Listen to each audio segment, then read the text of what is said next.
Prestem atenção naquilo que Deus vai trazer para você nessa noite. 3 anos, é isso, pastor Claudinei? 3 anos. E olha só como vocês cresceram. 3 anos. E Deus está alargando essas tendas. 3 anos de lágrimas, de orações, de muita intercessão. 3 anos valorizando essa palavra que transforma o seu coração, os nossos corações e as nossas famílias. Uma coisa importante que eu quero trazer aqui hoje é que uma igreja saudável é reflexo de uma família saudável. Uma igreja saudável é reflexo de uma família saudável. Quando nossas famílias estão disfuncionais, nós trazemos também para a igreja, se não tomarmos cuidado, uma certa disfuncionalidade. Deus, Ele quer trabalhar no âmago, lá no coração, que é a sua família, porque ela é o fundamento, ela é a base para uma sociedade, para um país e para a igreja. Por isso o diabo ataca de maneira tão veemente e tão descarada as nossas famílias, tentando entrar pelas nossas portas, por meio dos veículos de comunicação, trazendo ali para a nossa família conceitos, modelos, formas que não são de fato os modelos, as formas, os princípios da palavra de Deus. E isso vai entrando na casa da gente como de uma maneira assim tão sorrateira e tão sutil, que a gente não percebe muitas vezes. E isso vai tomando forma, tomando forma e crescendo e fazendo muitas vezes. Deixa eu ver se funciona aqui. Pode mudar o slide para mim? Deixa na primeira cor. Aqui é a minha família primeiro, né? Deixa eu apresentar aqui, né? Volta lá, minha esposa, Elza, missionária, trabalhou na África durante um tempo, no cuidado, hoje trabalha no cuidado missionário de vários pastores e missionários do mundo também. Nossa filhinha, Ana Clara, está com 11 anos hoje, né? Eu casei com 49, então para você que está solteiro aí, ó, a esperança para o ferido, se anima, em nome de Jesus, e Deus vai trazer a sua companheira, seu companheiro, mas tem que manter firme, Eu era um solteiro convicto, até conhecer essa morena, eu falei, não, acho que eu vou casar, mudei de ideia.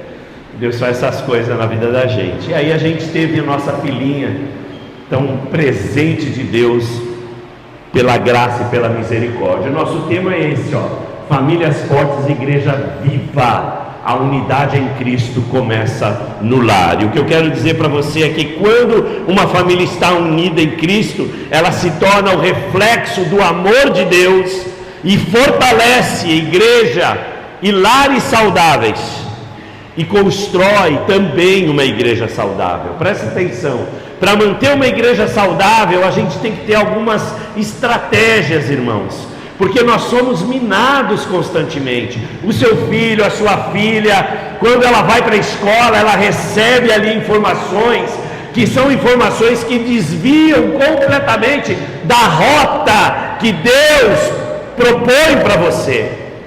E o que vai segurar o seu filho, a sua filha nos caminhos do Senhor é o seu ensinamento em casa. A igreja não é responsável pelo ensinamento dos teus filhos. A igreja não é responsável em dar os fundamentos que os seus filhos precisam. É você na sua casa que vai ter que separar um momento para estar com Deus e ali abrir a palavra junto com a sua família, junto com os seus filhos, junto com a sua esposa, junto com o seu esposo, e ali invocar o nome do Senhor e fazer do seu lar um verdadeiro altar para a glória de Deus. Isso é responsabilidade sua, isso é responsabilidade minha. Muitas vezes, nesse mundo de hoje, a gente terceiriza até a educação dos nossos filhos. Não terceirize a educação dos teus filhos e das tuas filhas. Você precisa ensinar a palavra. Você precisa mostrar Jesus na sua casa. Muitas vezes, queridos, nossos filhos dizem: pai, não quero hoje na igreja. E estão filmando, tudo bem? Eu sou assim, eu sou hiperativo, então vou ficar me movendo aí, fica tranquilo, tá bom? Olha só, muitas vezes seu filho diz: hoje eu não quero ir na igreja, mãe, hoje eu não quero ir na igreja, pai. E você concorda com isso. Aí eu digo para você, o seu filho não tem 18 anos ainda, ele chega para você e fala: pai, eu quero pegar seu carro, eu quero usar seu carro hoje. Você deixa? Deixa? Não, né? Não é assim? Pai, hoje eu não vou comer, vou ficar o dia inteiro sem comer. Você deixa? Você deixa seu menino, a sua menina sem comer? Passando fome? Não deixa não é? Pai, hoje eu não vou para a escola. Você deixa? Porque quando ele fala que ele não quer vir na igreja, você deixa? Se a coisa mais importante na nossa vida é a nossa salvação, se o ponto mais importante, mais central da nossa existência é Cristo na nossa vida, por que a gente negocia com aquilo que é inegociável? Por que a gente negocia com aquilo que a gente não deve negociar? Pai, eu quero ficar aqui vendo televisão. Pai, eu quero ficar aqui na internet. Pai, eu quero ficar aqui acessando meu celular. Alô? Isso não é o mais importante. E você tem que ajudar o seu filho a entender o que é mais importante. Eu quero dizer algo para você. Isso aqui, olha para mim, olha para mim, olha para mim, olha para mim. Isso aqui é uma bênção. É uma grande bênção. Eu atendo meus pacientes por aqui. Eu faço todo um atendimento por esse aparelho e pelo meu computador. Isso é uma grande bênção. Aqui a gente acessa informações que ajudam a gente a entender coisas que antes a gente não entendia. A gente recebe num tempo infinitamente pequeno todas as informações que a gente precisa. Mas isso aqui também é um veneno, se você não souber usar. Você sabia disso? Isso aqui é um veneno, se você não souber usar. Quando você acessa o seu aparelho, quando você liga o seu aparelho e você começa a percorrer aqui imagens, você aciona um sistema no seu cérebro, uma circuitaria cerebral, na qual a gente chama de sistema dopaminérgico, onde você gera dopamina, que é um neurotransmissor, é um hormônio que nos dá prazer e que faz com que a gente se fidelize àquilo.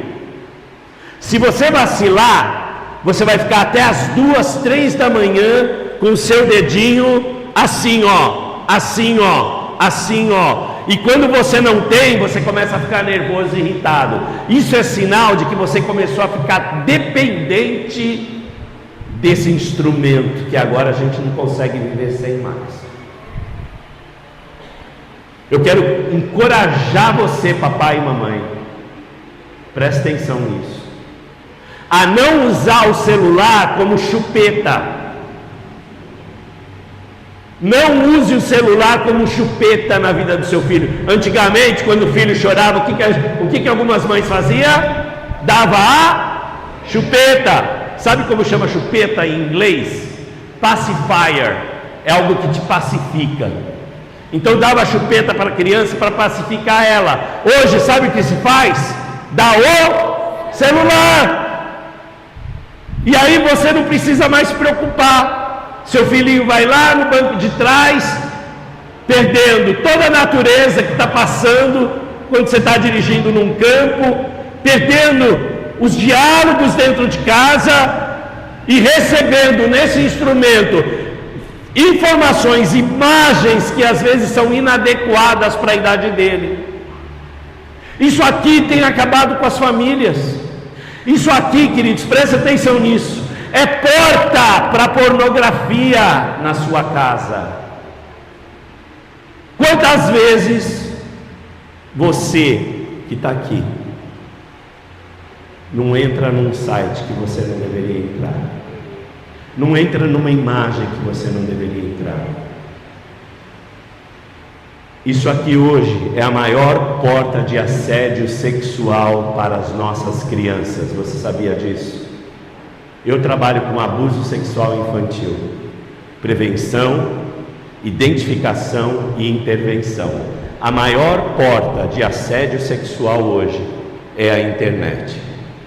Se você, pai, se você, mãe, não monitorar os seus filhos, até nos jogos, presta atenção nisso, até nos jogos, adultos entram nos jogos de criança, se fazendo passar por criança e começando um diálogo sedutor com os nossos filhos e com as nossas filhas. Você tem que monitorar, presta atenção, monitorar o celular dos seus filhos. Você tem que monitorar a internet dos seus filhos.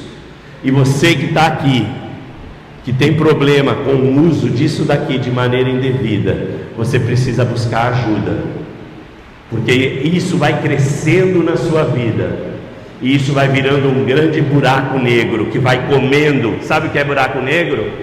Sabe o que é buraco negro? Lá nas galáxias, lá no espaço, há como se fosse um vácuo, que aquilo vai tomando conta e vai engolindo tudo que está à sua volta. Isso pode ser um grande buraco negro, porque vai engolindo a sua paz, vai engolindo a fidelidade na sua casa, vai engolindo a presença de Deus na sua vida. Aleluia. E você começa a ceder em áreas que você não deveria ceder. Nós temos que ter estratégias, irmãos, para blindar, para proteger a nossa casa, porque a sua casa, a sua família é alvo do inimigo. Satanás não está feliz com a sua família. Ele veio para matar, roubar e destruir. Se ele puder, ele te aniquila. Ele só não faz isso porque a boa mão do Senhor repousa sobre a sua vida, e ele não pode tocar em você. Aleluia. Ele não pode tocar em você. Ele não pode tocar na sua casa, ele não pode tocar na sua família, ele não pode tocar nos seus bens, ele não pode tocar em nada que é seu.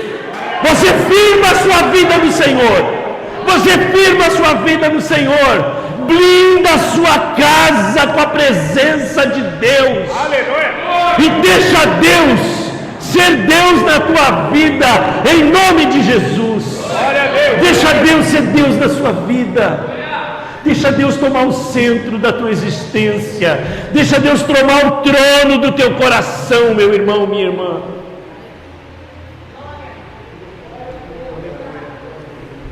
Glória a Deus, aleluia. As 7 cartas escritas para as igrejas do Apocalipse. Vocês vão estudar Apocalipse aqui. É um livro muito difícil, mas muito interessante. 5 igrejas são reprovadas dessas 7 cartas. Somente 2 delas recebem a aprovação do Senhor. E uma igreja que era forte, uma igreja que era vibrante, uma igreja que era avante, que avançava, a igreja de Éfeso, ela recebe uma palavra do Senhor que ecoa no meu coração e no seu coração. Deus diz para essa igreja: volta para o seu primeiro amor, volta para o seu amor, olha onde você caiu, volta lá, se arrepende e volta para o seu primeiro amor. Aleluia. Deus está te chamando hoje. Glória. para você voltar para o primeiro amor, que é a presença dele, que é ele tomando o centro da tua existência, ele tomando o centro da tua casa. Queridos, a palavra de Deus, ela nos encoraja a tomarmos posição na nossa vida e a fazermos ali de Deus o nosso refúgio, a nossa fortaleza em tempos de tribulação. O primeiro ponto aqui que eu quero trazer para você é a unidade conjugal, que é um reflexo da relação de Cristo com a igreja. Há um texto em Efésios 5, 22 a 33, eu te convido a abrir a palavra, abrir a Bíblia, e é profundo e oferece uma visão bem significativa sobre o papel primeiro do marido e depois da esposa no seio da família. O texto da palavra nos diz, Efésios 5, 22 a 28, mulheres, sujeitem-se a seus maridos como ao Senhor.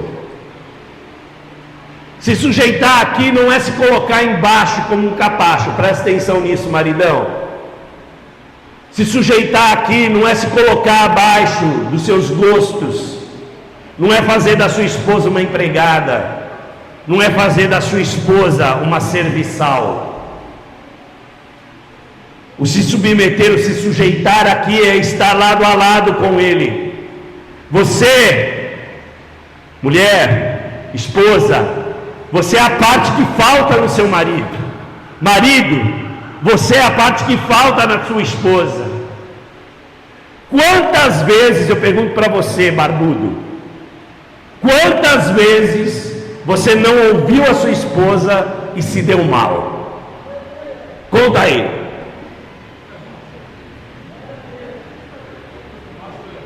Um monte, né? Eu estava falando hoje para o meu pai.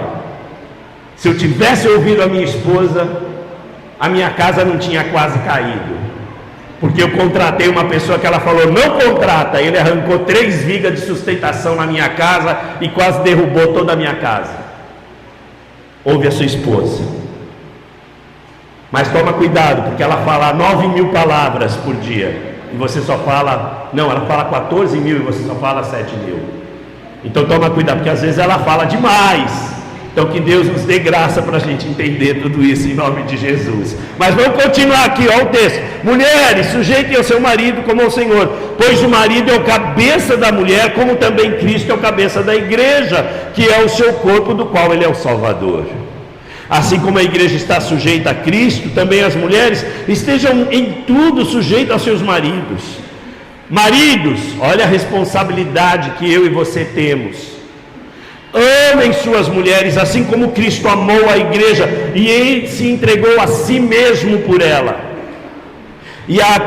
para santificá-la, tendo purificado pelo lavar da água mediante a palavra, a apresentá-la a si mesmo como igreja gloriosa, sem mancha, nem ruga, ou coisas semelhantes, mas santa e inculpável. Da mesma forma, igualmente, os maridos devem amar as suas mulheres como a seus próprios corpos. Quem ama a sua mulher, ama a si mesmo.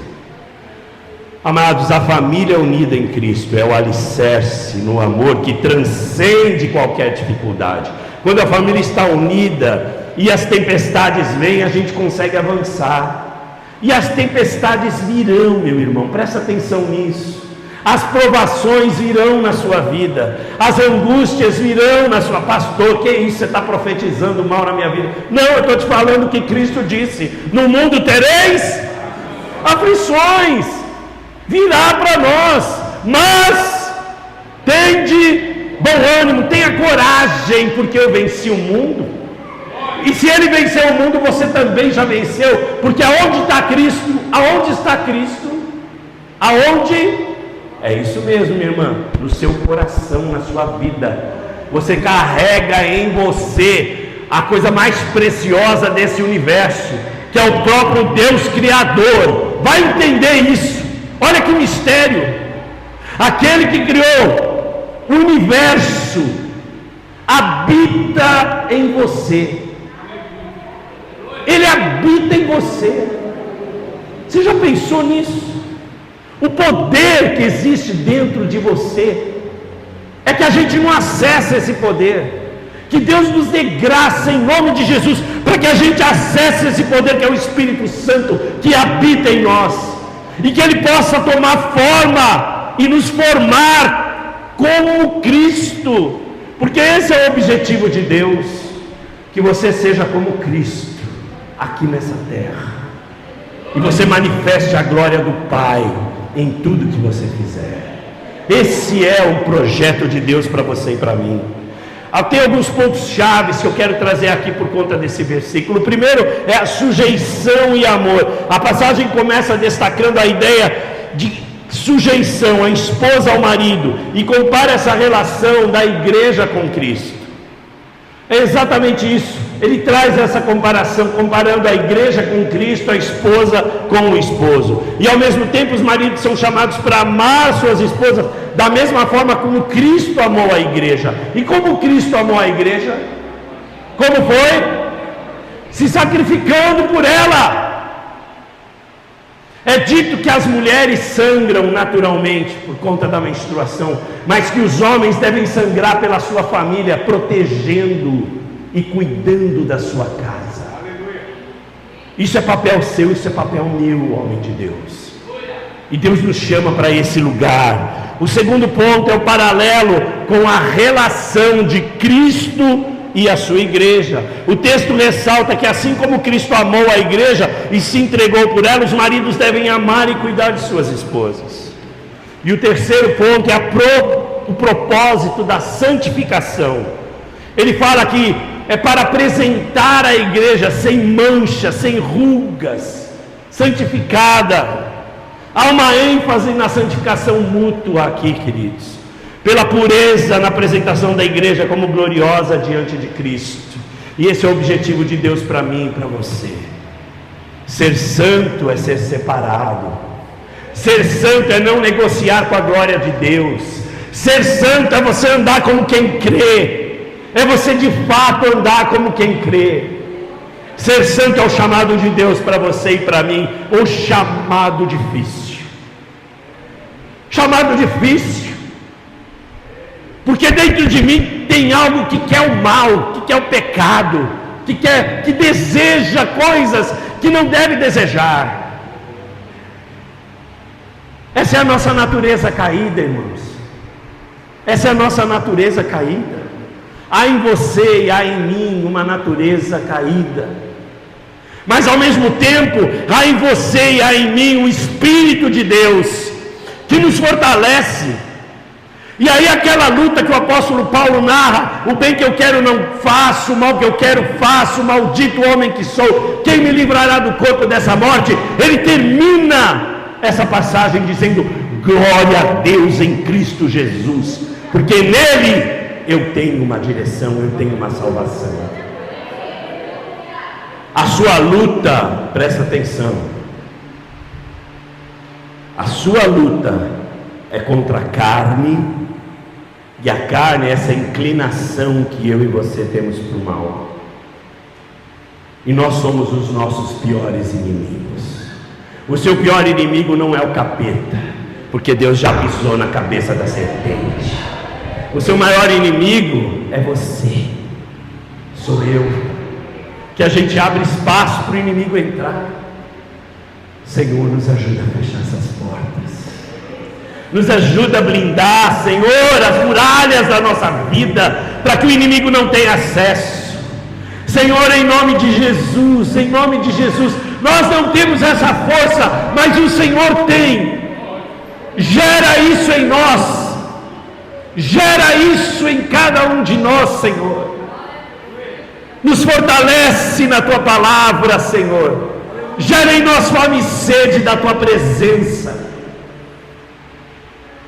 E aí você vai buscar Deus com toda a tua alma, com toda a tua força, com todo o seu entendimento, e o Senhor vai te fortalecer na sua jornada. Queridos, amados, amadas, o Senhor nos chama para esse lugar. Nós temos a nossa inclinação para o mal como inimigo, temos o diabo como inimigo, e temos o mundo também com o seu sistema corrompido, que nos seduz a fazermos coisas que não devemos fazer, e a deixarmos que a nossa casa, a nossa família, seja atacada de alguma forma. O segundo ponto que eu quero trazer é o perdão e o amor, que é a base da unidade da família. E há um texto em Colossenses 3, 13 e 14, que nos diz o seguinte: suportem-se uns aos outros e perdoem as queixas que tiverem uns contra os outros. Perdoem como o Senhor lhe perdoou. Acima de tudo, porém, revistam-se do amor, que é o elo perfeito. Esses versículos, amado, apresentam 3 princípios essenciais para a gente manter a unidade na família. O primeiro dele é o poder do perdão. O texto nos instrui a suportar uns aos outros e a perdoar as queixas, para que possamos ter a qualquer queixa que a gente tenha um contra o outro. Presta atenção, o perdão não é algo tão fácil, o perdão não é algo tão simples. Mas tem um ponto chave aqui, presta atenção nisso. O Senhor Jesus, na sua oração, quando Ele ensina os discípulos, num dado momento Ele diz: Senhor, perdoa as nossas ofensas, assim como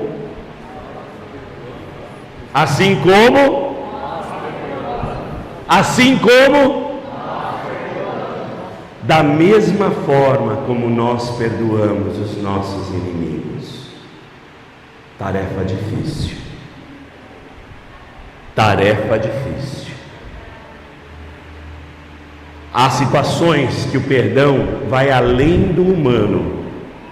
Há situações que perdoar vai além daquilo que é humano. Na nossa força a gente não consegue, porque dependendo da forma como você foi ofendido, da forma como você foi traído, da forma como você foi machucado ou machucada, perdoar se torna muito difícil. É assim? É verdade o que eu estou dizendo? Mas olha só, queridos, presta atenção. O perdão não depende do seu intelecto, não depende da sua razão, porque às vezes você tem razão para não perdoar, a razão humana eu estou dizendo aqui. A pessoa foi maligna com você, ela agiu de maneira traiçoeira com você, ela quis te prejudicar de fato. Então, racionalmente, você tem tudo ali dizendo para você, você tem razão. Então não depende da sua razão. O perdão não depende dos seus sentimentos, porque às vezes o que vem para nós é uma ira. A pessoa me machucou, me feriu, e aí me vem aquela raiva, aquela ira. Isso não é pecado ainda, viu? Tá entendendo aqui? Você se irar, quando a ira vem, isso não é pecado. A Bíblia diz: irai-vos e não pequeis. Não se põe o sol sobre a vossa ira. O problema é o que eu vou fazer com essa ira. Aí a gente tem um problema declarado. Às vezes o seu sentimento não é de perdão, o seu sentimento é de nunca mais pôr o olho naquele cidadão, naquela cidadã que de alguma forma te feriu e te machucou. Então não depende da sua razão, não depende do seu sentimento, não depende da sua consciência, porque a sua consciência diz: você não errou, você foi vítima desse infeliz, dessa infeliz, você não errou. Não depende da sua vontade, porque você não levanta num belo dia de sol falando: ai, que dia lindo, está tudo bem, minha família está saudável, minha conta está azul, meu carro está aqui na garagem, só falta eu perdoar aquele irmãozinho. Você não levanta assim. Não depende da sua razão, não depende do seu sentimento, não depende da sua consciência, não depende da sua vontade. O perdão é um ato do seu livre arbítrio. Presta atenção nisso. Aleluia. Você decide perdoar, porque a palavra de Deus diz para você perdoar. E olha só, existe um mistério aqui que hoje a ciência tem provado. A ciência diz o seguinte: o mesmo mecanismo psicológico que libera perdão é o mecanismo que recebe. Está entendendo aqui? A mesma mão que dá perdão é a mão que recebe perdão. Quando a sua mão está cheia, vem aqui, irmão. Fica aqui de pé. Presta sua Bíblia aqui. Estende a sua mão. Muito bom. Essa é pesada, hein? Estende aí a sua mão. Presta sua Bíblia aqui. Depois vocês acham aí o dono, hein? Estende sua mão. Posso pegar a sua? Estende sua mão. Vai chegar um momento aqui que não vai caber mais nada. Você já está cansado de carregar? Começando a cansar. Tá forte, irmão, aqui, viu? Obrigado, irmão. Deus te abençoe. Você distribui para mim? Chega um momento que a sua mão está tão cheia, você não consegue mais receber nada. Porque a mesma mão que dá perdão é a mesma mão que dá é a mão que recebe. Se ela estiver cheia, você não vai experimentar o amor e o perdão de Deus na sua vida. Você está entendendo aqui? Glória a Deus. Porque a quantia de perdão que você dá é a quantia de perdão que você recebe, meu irmão. Aleluia. Quando Deus nos dá um princípio, não é porque Ele é caprichoso. Todo o princípio da palavra são princípios que traz saúde emocional, física e psíquica para você. Todo o princípio da palavra contempla não Deus, mas você. Você sabia disso? Todo o princípio da palavra de Deus tem como alvo o seu bem-estar, não o bem-estar de Deus. Porque Deus vive bem sem você, meu irmão, minha irmã. Aleluia. É a gente que não vive sem Ele. Então quando Ele escreve na palavra algo, é para o seu bem, não é para o seu mal. E não é porque Ele quer, eu sou assim, eu decidi isso. Não! Há razões no coração de Deus que nós não conhecemos e desconhecemos. Até alguns anos atrás, nos hospitais, as crianças morriam porque os médicos não lavavam as mãos. Você sabia disso? O cara que criou a asepsia, que é lavar as mãos antes de uma cirurgia, ele era médico num hospital. E o índice de mortalidade de crianças nesse hospital era quase 90%. As mulheres queriam fazer o parto em casa, mas elas não queriam ir para o hospital. E aí esse cara começou a estudar o que está acontecendo aqui. E aí ele descobriu que os mesmos alunos que faziam os partos eram os alunos que faziam as autópsias nos cadáveres. E eles não lavavam as mãos antes de tocar nos cadáveres. E aí a contaminação vinha sobre aquelas mulheres que estavam dando à luz. E elas morriam e os filhos morriam. E aí institui então o lavar as mãos.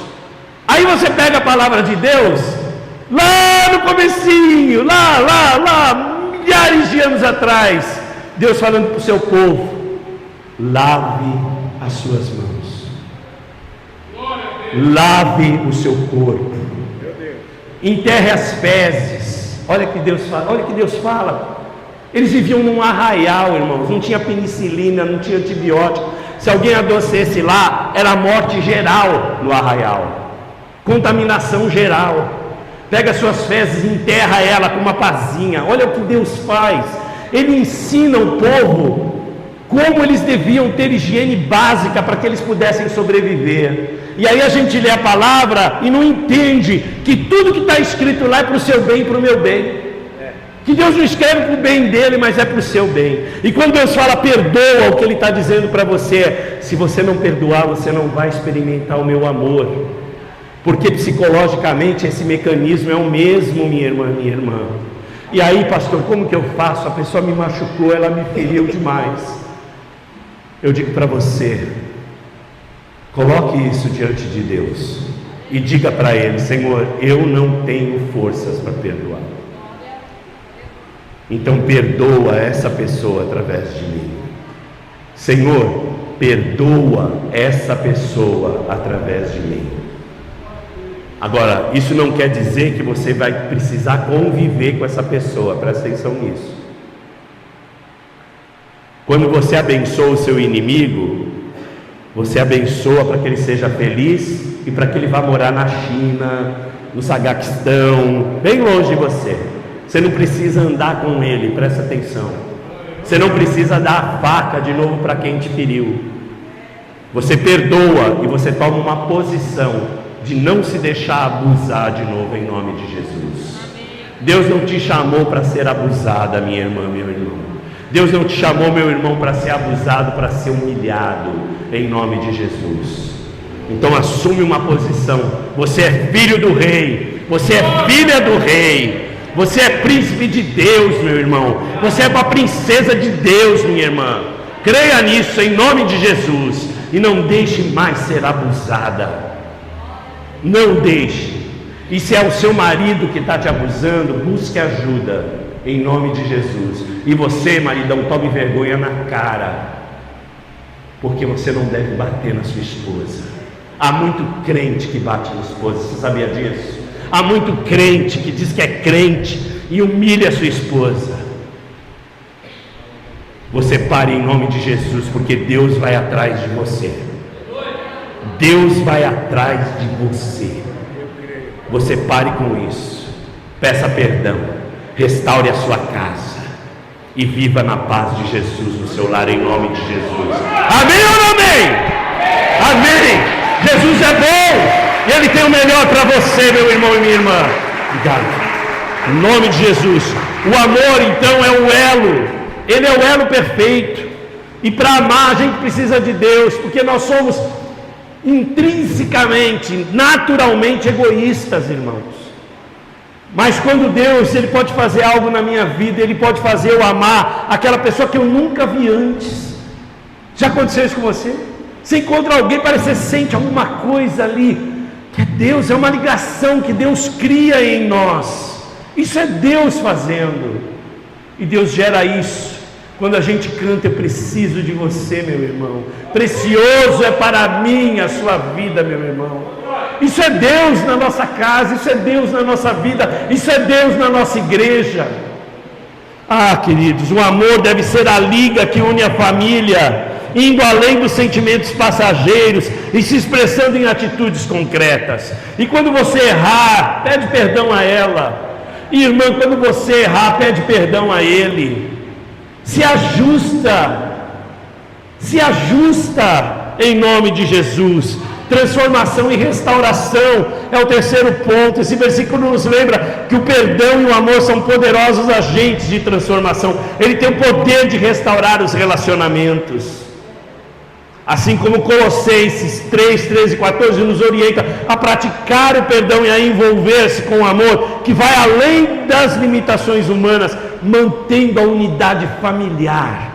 Deus nos chama para esse lugar de misericórdia, de compromisso com a nossa casa, com a nossa família, em nome de Jesus. O terceiro ponto é o diálogo como poder para a unidade.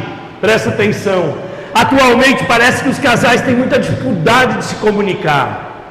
A vida dá tanta pancada na gente, que a gente vai criando uma casca, uma couraça, que às vezes faz com que a gente tenha respostas muito duras, que a gente seja duro no falar.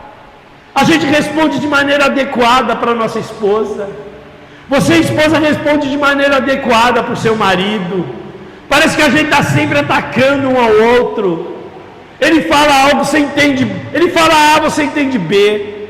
Ele fala pau, você entende pedra. Ela fala água, você entende fogo. E aí não dá, a comunicação está trincada, tem um ruído aí no meio que precisa acabar em nome de Jesus. Porque a comunicação é um dos pontos mais importantes dentro de uma casa. Você ouvir a sua esposa você esposa ouvir o seu marido, é parte fundamental para uma família saudável. Ter frutos doces nos nossos lábios não é tão fácil. No nosso dia a dia a gente enfrenta tanto estresse, que a gente às vezes quer chegar e chutar até o cachorro. Não faz isso que não é bom, viu? Mas a gente chega assim, cansado, às vezes, de uma longa jornada. E a sua esposa, que muitas vezes está em casa, que você acha que ela está lá assistindo televisão o dia inteiro, ela ralou o dia todo, cuidando dos seus filhos, cuidando da sua roupa, cuidando da sua comida, cuidando da sua casa, deixando tudo bem para você chegar e ser recebido como um príncipe. E aí você fala, trabalhei duro hoje. E ela? E ela? Que nem aviso prévio 13º tem. Nem fundo de garantia ela recebe. Complicado. Está gostando, né, mulher? Está gostando, né? Estou vendo seu olhar. A gente tem que valorizar, irmãos, presta atenção. E o nosso cansaço, ele não é desculpa para a nossa falta de gentileza. Minha esposa diz, gentileza gera gentileza. E ela diz isso para mim, não é para o vizinho não. Ela fala, Abner, gentileza gera gentileza. É uma ameaça, né? Tipo assim, me trata bem, porque aí eu vou te tratar bem também. E ela está certa. O meu dia mal não me dá o direito de ser mal com ela. E o dia mal dela não dá o direito dela de ser mal comigo. Vamos acertar a nossa comunicação? Vamos. Olha o que a palavra de Deus diz lá em Provérbios 15:1. A resposta branda desvia o furor, mas a palavra dura suscita ira. A sua resposta branda, mulher, ela vai trazer para sua casa o desviar do furor. A sua resposta branda, marido, vai trazer da sua esposa o desviar do furor. Mas a palavra dura que sai da sua boca e da minha boca vai causar um grande dano. Como que a gente faz isso, pastor? A gente tem alguns princípios aqui importantes. Primeiro é o poder da resposta amorosa. A resposta branda refere-se a uma resposta gentil, calma e amorosa. Essa abordagem suave e cuidadosa tem o poder de desviar a ira. E aí como é que você faz a hora que você recebe uma patada? Você respira. Senhor Jesus, me ajuda a não esganar esse homem. Respira. Diga, Senhor Jesus, Filho do Deus vivo, enquanto você inspira, tem misericórdia de mim. E vai respirando, minha irmã, respira pelo nariz, solta pela boca. Eu estou te ensinando aqui uma técnica que a gente usa dentro do meu consultório, e é verdade, isso diminui a ansiedade, vai diminuir depressão, vai diminuir inclusive o tempo que você tem para dar um chute no traseiro do seu marido. Porque você vai pensar direito, eu vou chutar ele, ele vai me chutar, e ele chuta mais alto que eu, ele chuta mais forte que eu. Então para com isso em nome de Jesus. Está entendendo o que eu estou dizendo aqui, irmão? São maneiras que a gente tem que encontrar de abreviar essa nossa ira, que às vezes vem por uma palavra que foi dita, que mexeu com a gente, que às vezes não tem nada a ver, é uma história que eu carrego lá da minha casa, lá da minha infância, e eu atualizo aqui com a minha esposa, e ela fala uma coisa e aquela ira me vem, e eu quero já virar um monstro ali. Para em nome de Jesus. Ela não tem culpa que você teve uma infância infeliz. Ele não tem culpa que você teve uma infância que teve um pai que não cuidou de você direito, ou uma mãe que não te amou de forma adequada. Ele não tem culpa. A gente não pode trazer as coisas lá de trás e atualizar na nossa família. A gente tem que resolver essas coisas, porque senão elas vão interferir no nosso relacionamento. Vocês estão entendendo o que eu estou dizendo aqui, irmãos? Vocês estão entendendo? Eu estou te ensinando como você pode na tua casa ter paz. E a comunicação é um ponto importante. Evite palavras duras, né? Ou uma resposta áspera, rude, insensível, que pode provocar uma hostilidade, uma reação no outro. Nós somos muito reativos. Alguém fala uma coisa, a gente já responde. Hoje um cara me fechou de uma maneira tão absurda. Meu pai é espanhol, ele tem o sangue quente, 89 anos. Se ele puder, ele levanta da cadeira, vai lá e soca a pessoa. Mas ele se contém, ele é um homem de Deus, ele se contém. A hora que o cara me fechou, ele falou: que isso? Eu falei: para, pai, relaxa, descansa. Você não sabe se esse infeliz está armado. Você não sabe se ele está carregando uma arma. Deixa ele embora, pai. Deixa ele embora. Seja feliz, meu irmão. Vai em nome de Jesus. E não mata ninguém no seu caminho, porque ninguém merece a sua ira. Você está entendendo? Deixa o abençoado passar. E você quer ir atrás dele. Para com isso. Em nome de Jesus. Tem tanta gente morrendo hoje, irmãos, por nada. Uma briga estúpida num trânsito, um sinal que é mal feito, de maneira inadequada para o outro, a pessoa para e já vem tirar satisfação de você. Deixa o infeliz embora. Não perca seu tempo. Não perca seu tempo com gente louca. Você está entendendo o que eu estou dizendo aqui? Não perca o seu tempo com gente louca, porque tem muita gente doida na rua, meu irmão. Palavras duras, respostas ásperas, trazem reações no outro. Então se contenha em nome de Jesus. A importância da escolha das palavras. O verso nos lembra que a maneira como escolhemos expressar nossos pensamentos e sentimentos pode determinar a direção de uma conversa e promover a restauração. Em essência, esse texto de Provérbios 15:1 nos instrui sobre a importância de uma comunicação que promova saúde e que restaure os conflitos. Esse texto nos desafia a fazer isso. E a gente tem aqui hoje um conceito que chama comunicação não violenta. Não sei se você já ouviu falar nisso. A comunicação não violenta é um modelo de comunicação e resolução de conflito, e propõe uma abordagem. Eu vou te ensinar uma técnica para você lidar bem na sua casa com a sua comunicação que está sendo interrompida ou que está sendo falha. O primeiro ponto lá é a observação. Olha só, sua esposa está irritada, está nervosa. Presta atenção. Antes de você começar a reclamar, presta atenção nela. Ou você dele, esposa, né? Na comunicação não violenta, a observação refere-se a descrever fatos específicos, sem julgamento. Você não vai julgar ele, você não vai julgar ela, só observa por que ela está irritada. Talvez seja porque você não tenha respondido o zap dela. Ela escreveu lá: eu te amo, e você não respondeu. E ela é movida por palavras de afirmação. Ela precisa ouvir da sua boca que você a ama. E você, homem, a sua linguagem de amor é atos de serviço. Você vai lá e faz, e ajuda, e trabalha. E ela quer ouvir de você: eu amo você. E a gente não consegue falar. A gente vai ter que aprender. Sabe por quê? Porque se ela tiver com o tanque vazio, ela vai cobrar de você que o tanque seja cheio. E ela vai te encher a paciência.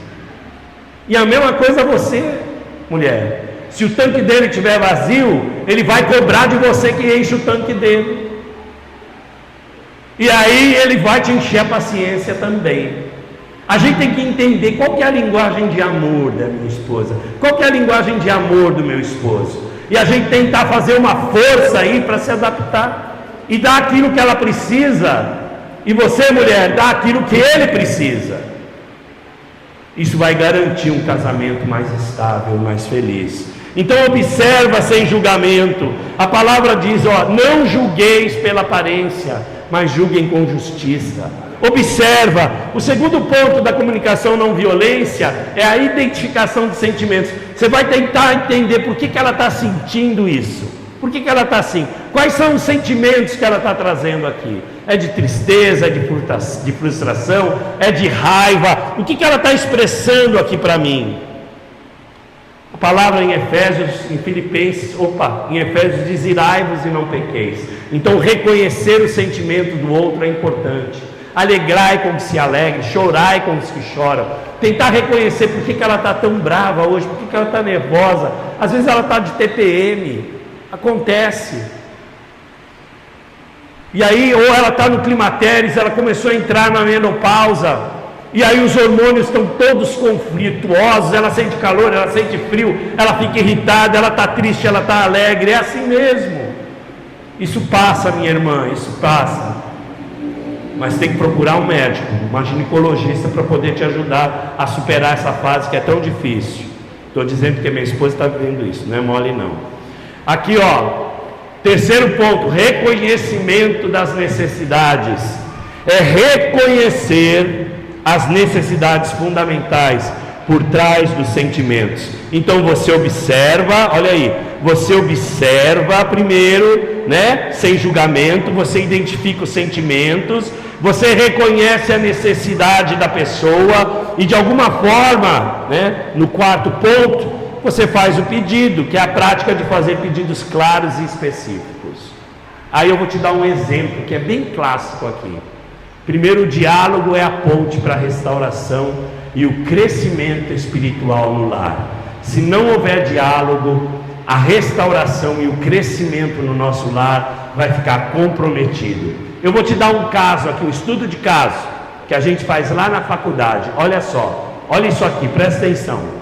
Um casal, João e Ana, está enfrentando um conflito com o seu filho adolescente Lucas, em relação ao uso excessivo de eletrônicos. É mera coincidência, viu, irmão? Eu não fui na sua casa não, isso é mera coincidência, tá?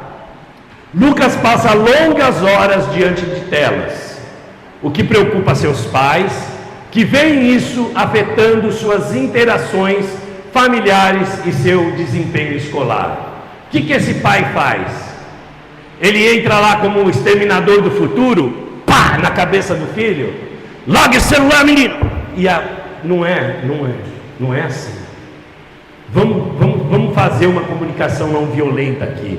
Você observa os sentimentos, observação, sentimentos, necessidade e pedido. Como é que isso entra na história? João e Ana começam a conversar apontando fatos observáveis. Olha o que eles dizem. Percebemos, eles falam para o Lucas, percebemos que você tem passado a maior parte do seu tempo em frente às telas e eletrônicos. Essa é uma observação, não tem acusação, não tem nada, só uma observação. Segundo, sentimento. Eles expressam os seus sentimentos. Estamos preocupados com o seu bem-estar, filho, filha, e sentimos falta das interações familiares que tínhamos antes. Agora você vai para o seu quarto, só quer ver televisão, ou fica só aí vendo a internet, ou vendo o celular. A gente está preocupado, a gente quer você de volta. Necessidade. Identificam suas necessidades fundamentais. Olha só, valorizamos um equilíbrio saudável. Não é deixar no zero, mas é dar um limite. Então valorizamos um equilíbrio saudável entre o uso de eletrônicos e outras atividades que promovam o seu desenvolvimento pessoal. Aí o quarto pedido, olha, João e Ana fazem um pedido claro. Gostaríamos de discutir com você como podemos encontrar um equilíbrio melhor juntos, para que você se sinta mais realizado e também mantenha um bom desempenho escolar. Quando você faz isso, você convida o seu filho, a sua filha, ou você convida o seu esposo e a sua esposa a construir junto com você. E junto com ele há uma responsabilidade assumida aqui. Com a minha filha, eu fiz um contrato com ela. E ela sabe, com relação às telas. E ela sabe que se ela falhar no trato que ela e eu combinamos, ela fica uma semana interditada. Então ela faz direitinho, irmãos. Você não tem noção. Ela faz direitinho. Primeiro porque ela não tem celular, ela tem que usar o meu. Ela tem 11 anos, eu não dou celular para ela. E eu falei para ela, até os 16 você não vai ter.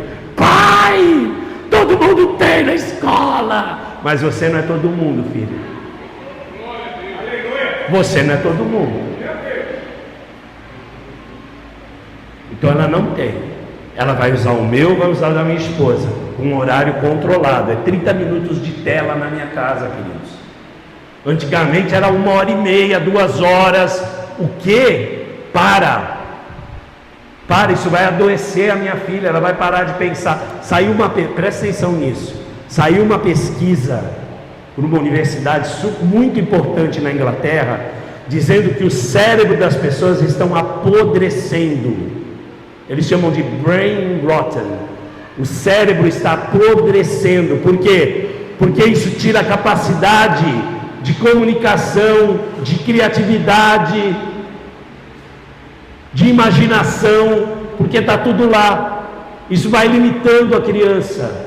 Em algumas escolas hoje, na Suécia, nos Estados Unidos, é proibido, agora em São Paulo, graças a Deus, é proibido entrar dentro da sala de aula com o celular. Quando você entra, você tem que deixar no armário ou deixar ali na mesa do professor. Alguns ficaram muito bravos com o Tarcísio por conta disso, mas isso é saúde para os nossos filhos, vamos entender isso.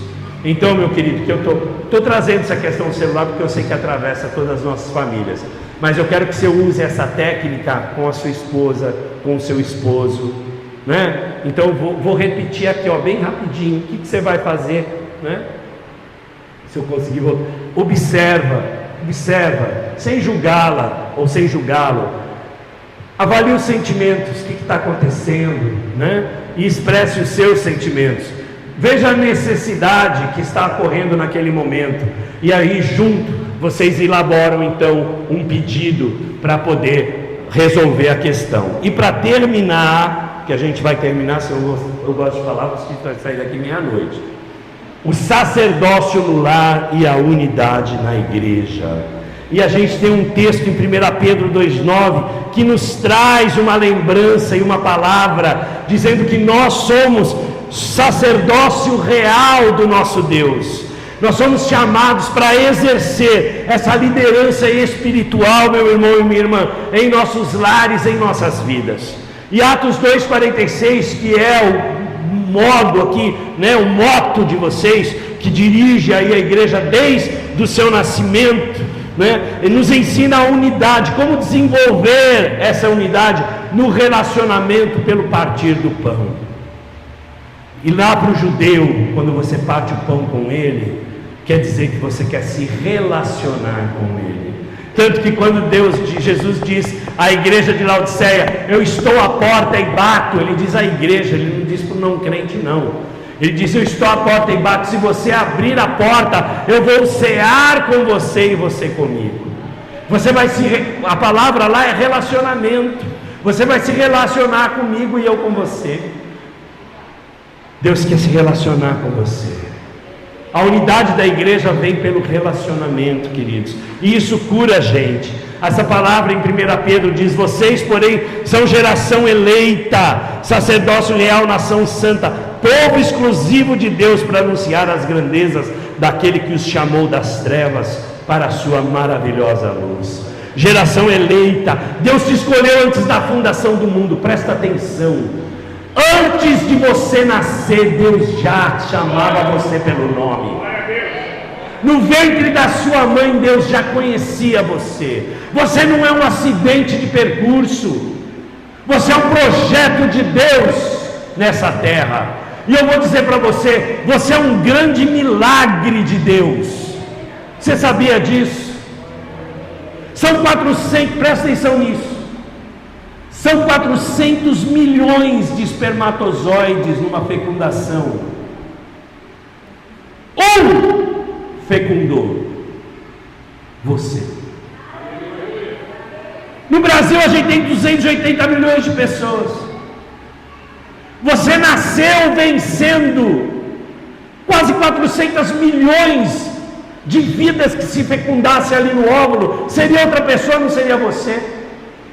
O percurso que você fez para chegar lá, no óvulo da sua mãe, é um percurso tão complicado, que a maior parte morre no percurso, e você chegou lá. Isso é um mistério.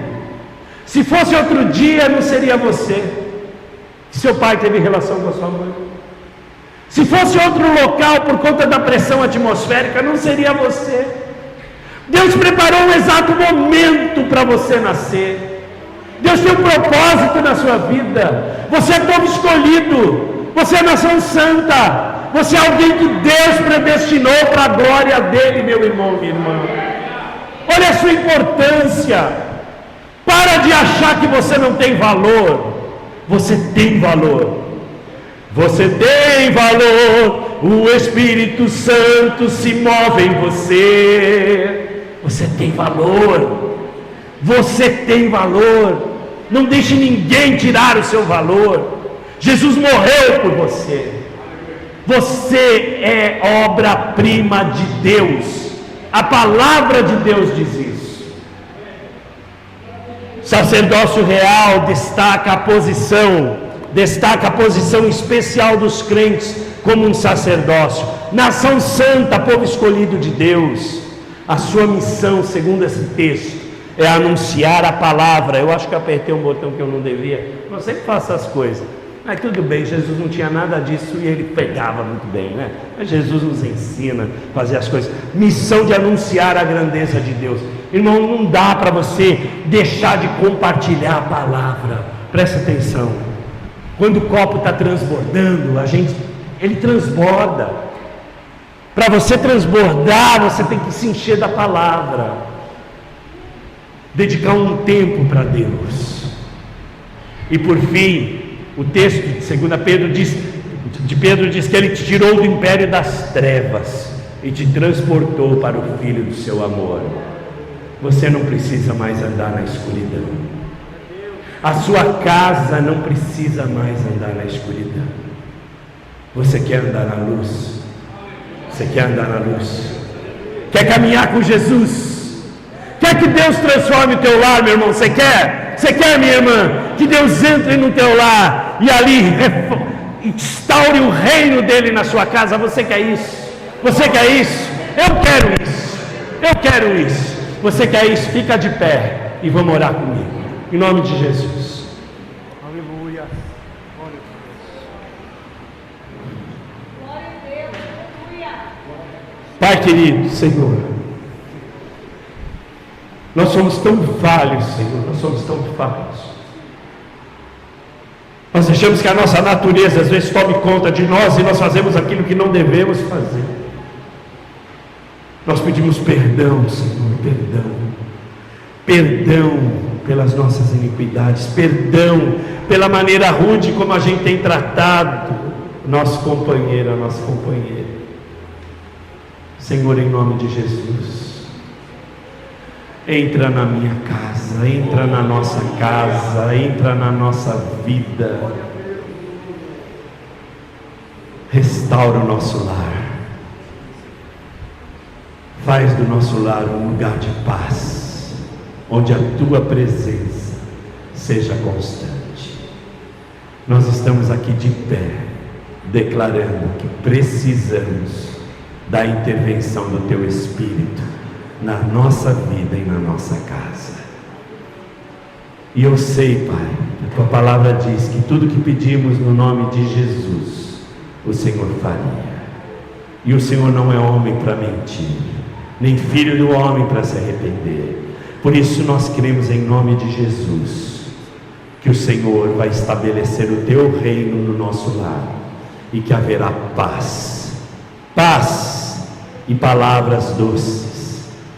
As brigas cessem em nome de Jesus, os abusos cessem em nome de Jesus, a grosseria cesse em nome de Jesus, a desobediência cesse em nome de Jesus, a impureza e os vícios cessem em nome de Jesus, toda depressão e ansiedade sejam repreendidas em nome de Jesus, todo espírito de morte seja repreendido em nome de Jesus, todo espírito de infidelidade seja repreendido em nome de Jesus, e que venha, Senhor, o teu reino sobre cada um de nós.